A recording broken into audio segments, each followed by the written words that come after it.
Hey guys, and welcome back to another episode of The Crazy Lounge, where we talk about video games, movies, comics, anything that we want to talk about. And I actually have quite a few of them in works, because I've actually watched quite a bit of things recently. There's still one thing I still need to finish watching, but recently finished the second. And so WandaVision was first, now we got the Falcon Winter Soldier, and then coming up in about another couple weeks, we got Loki. So that's gonna be fun. But anyway, Falcon and Winter Soldier, it was fun. It was fun. Uh, it had a lot of like undertones about racism and bigotry and all that kind of stuff because the Falcon Sam gives up the shield because he doesn't think he deserves it. He says he can never replace Steve Rogers, and he doesn't think a black man can be Captain America. And of course, Winter Soldier is trying to come to grips with him being like the brainwashed super soldier, killing people and stuff like that, and he's basically trying to redeem himself. And they find out about this this terrorist group named Flag Smashers, who is led by this, I'm going to say, early 20s girl named Carly Morgenthau. And she and her group thought the world was better during the blip because because they had more resources and everything was better. The borders were open. There was a bunch more stuff, and they were able to come and go as they please. But the blip came, and they got pissed off, and now they want to wreck the world and try to make it back to how it was. And they find out about this guy making this lab guy, can't remember his name,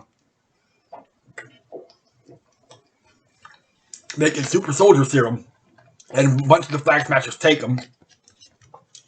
So that, and then the government assigns a new when Sam gives up the shield. The government assigns a new Captain America. Dude's like been in like 3 wars. He's very decorated. His name's John Walker, but he does it a bit differently. He's a lot more brutal and stuff like that than anything that Steve did. And then also Helmut Zemo, the villain from Captain America Civil War, comes back, and they actually kind of help out. He actually kind of helps out Falcon and Winter Soldier in his own way. They break him out of jail, and they find out the location of the Flag Smashers, and then there's Sharon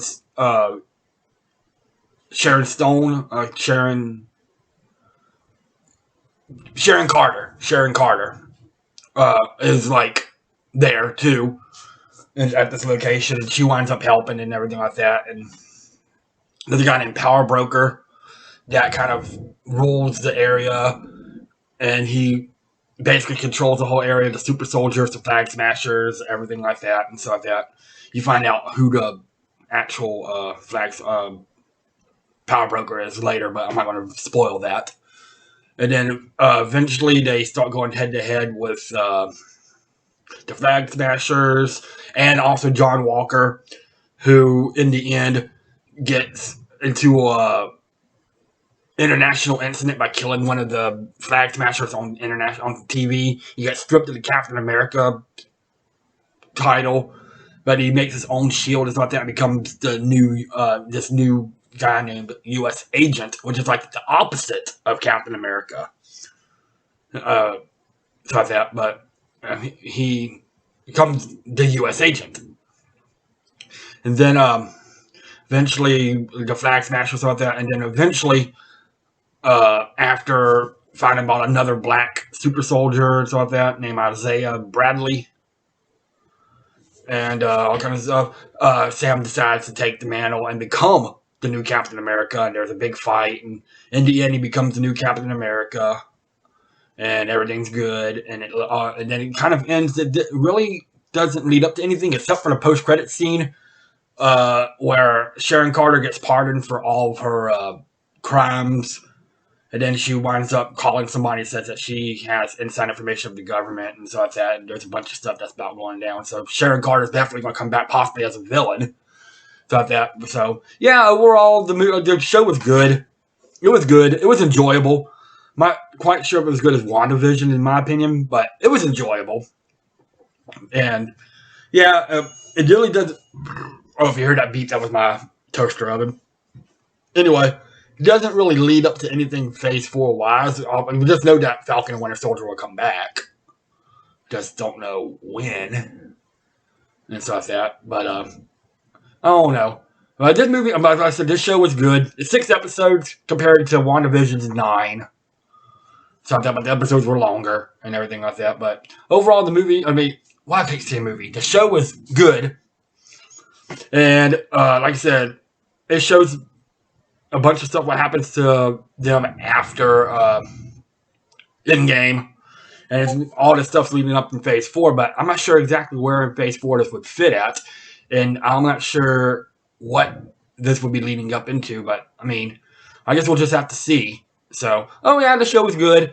And, so next up will be Loki, which I'll give my review on that after I watch the show. But I got quite a couple more crazy lounges in mind. I watched a couple of movies finally on HBO Max. A friend of mine let me borrow an HBO Max account so I can actually watch it.